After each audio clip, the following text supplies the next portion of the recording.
रंग बदलने का जो प्रयास है, कुत्ता तो नहीं काटा लेकिन गिरगिट ने उन्हें जरूर छू दिया है। नमस्कार, आप देख रहे हैं एक्सप्रेस न्यूज में आपके साथ आशुतोष आनंद। जब से सुंदर पहाड़ी के क्षेत्रों में मलेरिया का प्रकोप छाया है, तब से सुंदर पहाड़ी राजनीतिक रणक्षेत्र में तब्दील हो गया है।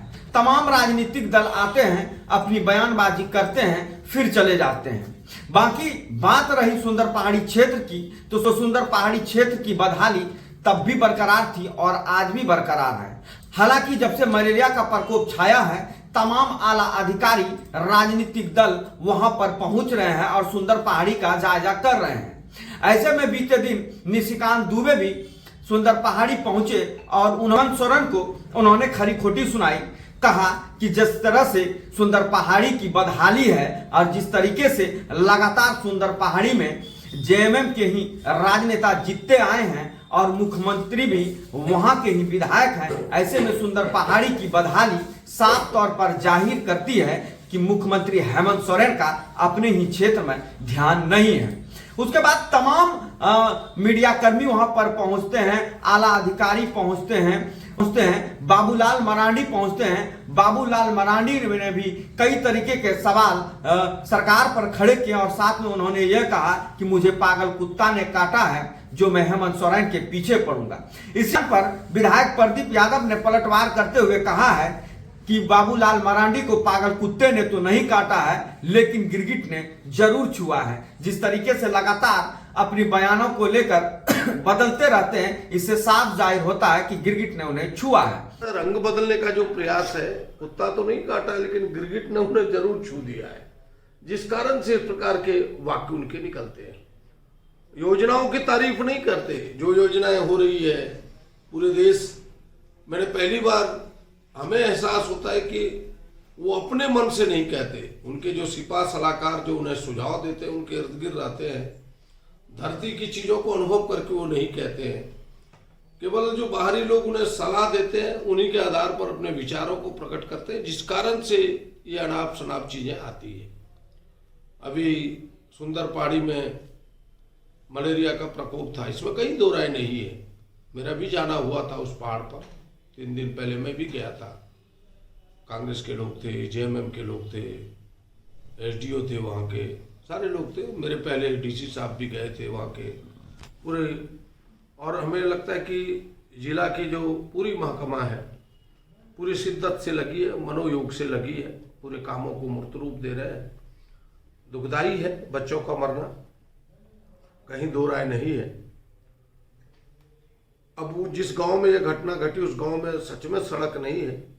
उसके कारण मैंने तहकीकात करने का प्रयास किया। जो बातें आई कि सड़क 2 बार स्वीकृत हुआ, लेकिन यह जो फॉरेस्ट कंजर्वेटिव एक्ट है, जिस कारण से वो बाधा आई, अब तक सड़क नहीं बन पाई है।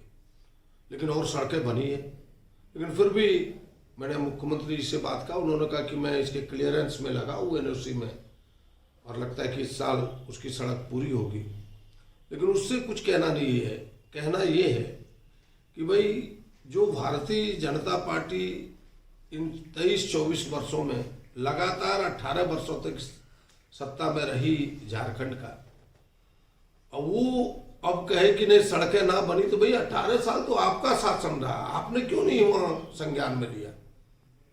केवल विधायक, केवल जनप्रतिनिधि, असल सरकार की जिम्मेवारी होती है इन कामों को मूर्त रूप देना। चाहे आदिवासी हो, चाहे पहाड़िया हो, चाहे पिछड़ा हो, चाहे अगड़ा हो, झारखंड के वासी है। और हमें लगता है कि इन चीजों को सामने परोसना ये ठीक नहीं है। उन्हें ये कहना चाहिए कि भाई सरकार ने कितनी तत्परता दिखाई।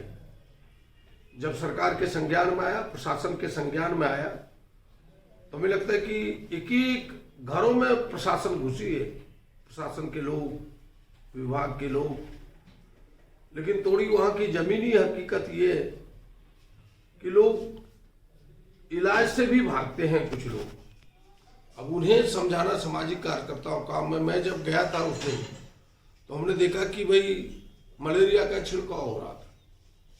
कुछ लोग छिड़काव के भी विरोध कर रहे थे कि ना, हम मलेरिया का छिड़काव होने नहीं देंगे, इससे बुरा असर होगा। तो कई चीजें हैं जिन चीजों को हमें लगता है कि सबको मिल के करना होगा, इसे केवल मुद्दा बनाने से नहीं होगा। यह दुखदायी है बच्चों का मरना, लेकिन सरकार ने उसे संज्ञान में लिया है, प्रशासन ने संज्ञान में लिया है, सारे बच्चों को हॉस्पिटलाइज किया गया है, बेहतर काम कर रहा है। और हमें लगता है कि अब थोड़े काबू में आ चुके हैं। अब कोई घटना आगे हमें नहीं लगता कि इस प्रकार का कोई अनहोनी हो पाएगा, जितनी प्रशासन सतर्क हुई है जब से प्रशासन के संज्ञान में आया है। लेकिन इतना मैं कह सकता हूँ कि यह जो झारखंड में वर्तमान सरकार है, राज्य की अपेक्षाओं पर खरा उतरने का प्रयास कर रही है, राज्य की जरूरतों के अनुरूप काम कर रही है, और यह पेट में दर्द उत्पन्न कर दिया है विपक्षियों को, जिस कारण वो अनाप शनाप अपने बयानों को पेश करते हैं। अभी पूरे